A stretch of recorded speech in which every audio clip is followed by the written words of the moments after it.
ज्यावेळेस मी वाणी साहेबांच्या नेतृत्वाखाली पंचायत समितीचं काम करत होतो, त्या टायमाला सगळ्यात मोठा प्रोजेक्ट, त्या टायमाला साबेर भाई असतील, आमचे आदरणीय बोरनारे सर असतील, यांनी एक कल्पना मांडली होती का या पंचायत समितीची एक इमारत असली पाहिजे.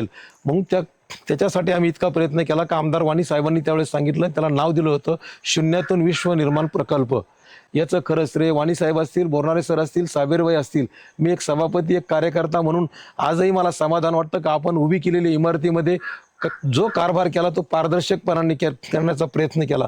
जो निधी आला तो प्रत्येकाच्या म्हणजे घरापर्यंत नेण्याचं काम आम्ही केलं. तिथं कुठलंही चुकीचं काम केलं नाही. आणि एवढं प्रशासनात काम करीत असताना मला यशवंतराव चव्हाण प्रतिष्ठान कुण ज्यावेळेस प्रशासनाचा जो पुरस्कार असतो तो विभागामध्ये 1 नंबरचा मिळालं. म्हणजे केलेल्या कामाचं समाधान आजही वाटतं का आपण जी खुर्ची मिळाली किंवा जे लोकांनी आपल्याला ज्या याच्यावर बसवलं त्याला न्याय देण्याचं काम आपण 100% केलं.